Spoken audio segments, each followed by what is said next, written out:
안녕하십니까. 외국인 운전면허 교실에 오신 여러분 환영합니다.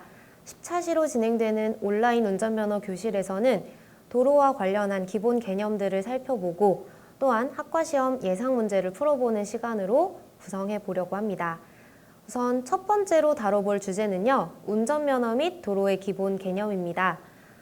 운전면허란 스님들이 현재 보고 계시는 이 사진 속에 담겨져 있는 내용이라는 걸 알고 계실 텐데요. 보통 면허는 자격과 달리 행정기관이 특정 자격을 할 수 있는 권한을 부여하는 것이기 때문에 면허가 없다면 운전을 할 수가 없습니다. 또한 이 면허를 부여받은 운전자에게는 이 면허를 유지할 책임이 따르게 된다라고 생각하시면 되겠습니다. 다만 그 책임을 다하지 못했을 경우 벌점이 부과되거나 면허 정지나 취소 처분이 내려질 수 있다는 점 기억해 주시면 되겠습니다. 즉 면허는 취득하면 끝이 아니라 바로 시작이다 라는 점을 생각해 주셔야겠습니다. 도로의 기본 개념으로 넘어가 볼 텐데요. 그림을 통해서 하나씩 살펴보도록 하겠습니다. 크게 도로는 차도와 보도로 구분됩니다. 또한 차도는 차선에 의해 차로로 나누어지게 되는데요. 이 차량들은 차로를 지켜서 운전하도록 하고 있습니다. 또한 차도의 중앙에는 노란색으로 그어진 중앙선이 존재하는데요. 이 중앙선을 기점으로 차량의 통행 방향이 나누어진다라고 생각하시면 되겠습니다. 따라서 중앙선을 넘어가는 경우 통행 방향이 다른 차량과의 충돌 가능성이 존재하기 때문에 절대 넘어가서는 안 되는 선이라는 점 기억하시면 되겠습니다. 또한 차도에 그려진 차선은 실선으로 그어진 경우도 있고 점선으로 그어진 경우도 있는데요. 실선은 차가 넘어갈 수 없는 선을 의미하고 점선은 차로 변경을 위해서 차량이 넘어갈 수 있는 선이라고 생각하시면 되겠습니다.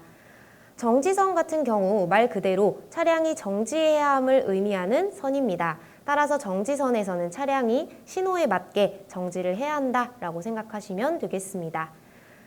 도로의 기본 개념 그림을 보시게 되면 화살표와 글자와 같은 그림들이 도로상에 그려져 있는 경우가 있는데요.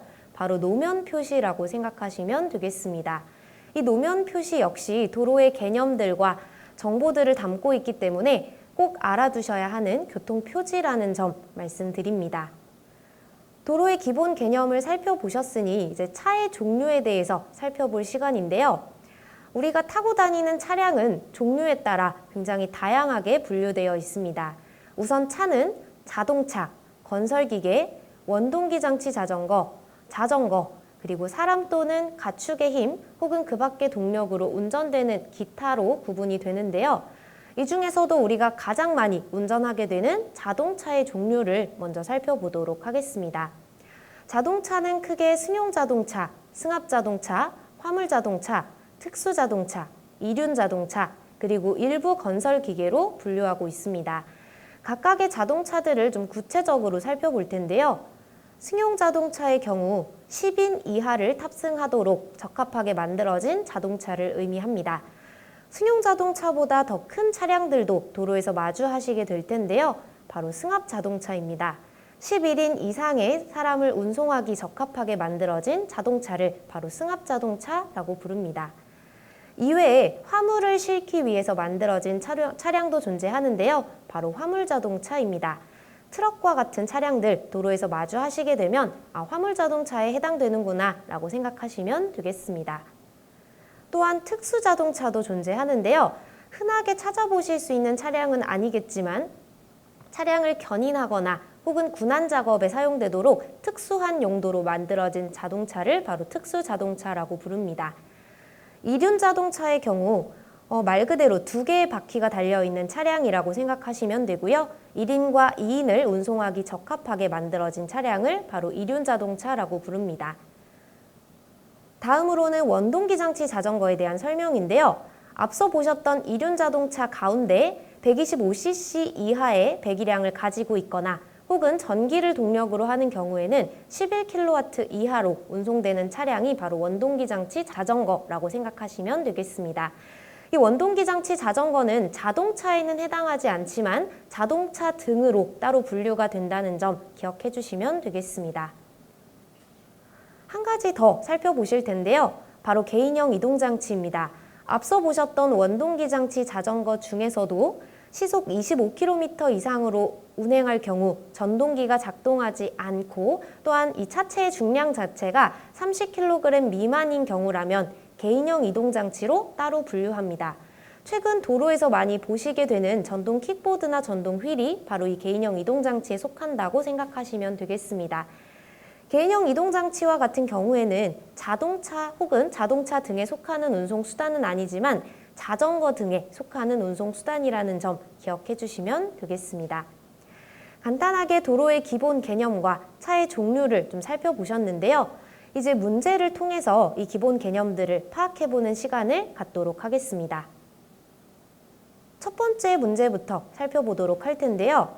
도로교통법상 연습운전면허의 유효기간을 물어보는 문제입니다. 연습운전면허 아마 처음 들어보시는 분들도 계실 텐데요. 운전면허를 취득하는 과정 중에 학과시험에 합격한 이후 장래기능시험까지 합격하시고 나면 연습운전면허증이 부여될 텐데요.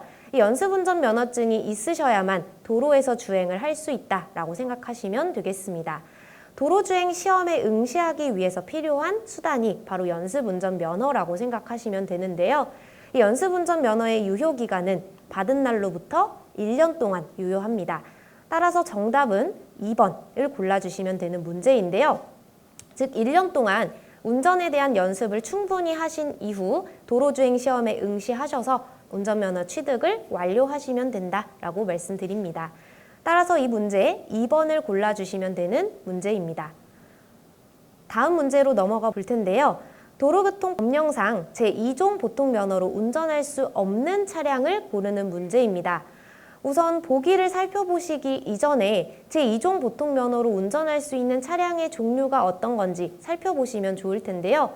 우선 승차정원 10인 이하로 타실 수 있는 승용자동차 혹은 승합자동차를 운전하실 수 있습니다. 또한 총 적재 중량 4톤 이하의 화물자동차를 운전하실 수 있고요. 총 중량 3.5톤 이하의 특수자동차를 운전하실 수 있습니다. 다만 군안자동차는 제외된다는 점 기억해 주시면 되겠습니다. 따라서 문제의 정답은 쉽게 1번을 고르실 수가 있으실 텐데요. 승차정원 10인 미만의 승합자동차, 그리고 승용자동차, 적재 중량 2.5톤 이하의 화물자동차는 제2종 보통면허로 운전이 가능합니다. 하지만 1번 보기에 해당하는 군안자동차를 운전하기 위해서는 제1종 특수면허가 필요하다는 점 확인하시면 되겠습니다. 세 번째 문제로 넘어가 볼 텐데요. 자동차 관리 법령상 승용자동차는 몇 인 이하를 운송하기에 적합하게 제작된 자동차인가? 라는 문제입니다. 앞서 개념 설명드렸던 내용을 기억하신다면 쉽게 푸실 수 있는 문제일 텐데요. 바로 보기 1번에 해당하는 10인 이하를 운송하기 적합하게 제작된 자동차가 바로 승용자동차라고 생각하시면 되겠습니다. 흔하게 보시는 승용자동차의 경우 5인 이하를 운송할 수 있는 차량들이 대다수인데요. 자동차 관리 법령상 지정하고 있는 승용자동차의 정의에서는 10인 이하까지 운송할 수 있도록 정하고 있습니다. 11인 이상으로 넘어가게 될 경우 승합자동차에 해당된다는 점 기억해 주시면 되겠습니다. 네 번째 문제로 넘어가 볼 텐데요. 다음 중 도로교통법상 자동차가 아닌 것을 고르는 문제입니다. 보기를 살펴보시게 되면 우리가 개념 설명을 드릴 때 살펴봤던 내용에서 쉽게 찾아볼 수 있는 내용들인데요. 우선 보기 1번 승용자동차, 당연히 자동차에 해당됩니다. 보기 2번 원동기장치 자전거, 우선 보기만 보더라도 2번이 답이겠구나 라는 생각하시는 분들 많으실 텐데요. 원동기장치 자전거 같은 경우 자동차에는 해당되지 않지만 자동차 등에 속하는 운송수단이라는 점을 우리가 함께 배워봤습니다. 따라서 2번을 골라주신다면 정답이 되는 문제라고 말씀드립니다.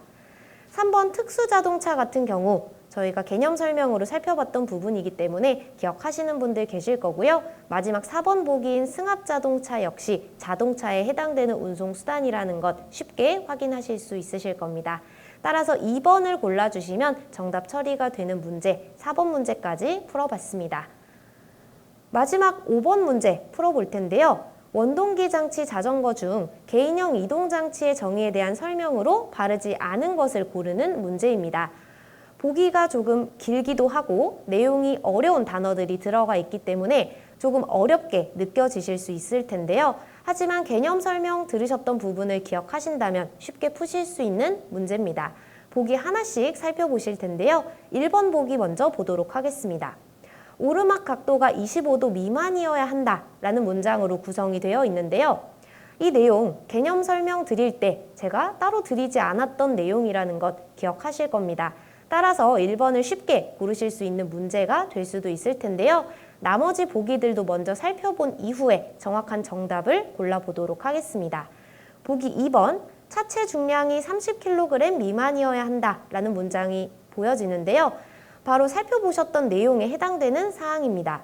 원동기 장치 자전거 중에서 차체 중량이 30kg 미만이라면 개인형 이동장치에 속한다라는 내용 기억하신다면 2번은 답이 되지 않는다라는 것 기억하실 수 있으실 거고요. 3번 보기 넘어가도록 하겠습니다. 자전거 등이란 자전거와 개인형 이동장치를 말한다라고 기재되어 있는데요. 제가 따로 설명드린 부분에는 개인형 이동장치는 자전거 등에 속한다라는 내용만 살펴보셨는데 당연히 자전거 역시 자전거 등에 속하는 운송수단입니다. 보기에 나와 있는 3번 보기 역시 이 개인형 이동장치의 정의에 대한 설명으로 바르다라고 말씀드립니다. 4번 보기 살펴보실 텐데요. 시속 25km 이상으로 운행할 경우 전동기가 작동하지 않아야 한다라고 되어 있는데요. 개인형 이동장치에 대한 설명을 드릴 때 나왔던 내용과 해당되는 내용이기 때문에 4번 역시 정의에 대한 설명으로 바른 내용입니다. 따라서 바르지 않은 것을 고르는 이 문제의 정답은 해당되는 내용이 아닌 1번 오르막 각도가 25도 미만이어야 한다라는 내용이 되겠는데요. 1번을 골라주신다면 정답 처리가 되는 문제까지 풀어보셨습니다. 도로의 기본 개념과 차의 종류를 살펴보셨고요. 또한 이러한 기본 개념에 해당하는 문제 5문제 정도를 같이 풀어보셨는데요. 기본적인 개념들을 숙지하고 계신다면 크게 어렵지 않은 문제들입니다. 5개의 문제밖에 풀어보지 않았지만 더 많은 예상 문제가 수록되어 있기 때문에 문제를 풀어보시기를 권장드리면서 1차 시 운전면허와 도로의 기본 개념에 대한 내용은 여기서 마무리하도록 하겠습니다. 수고 많으셨습니다.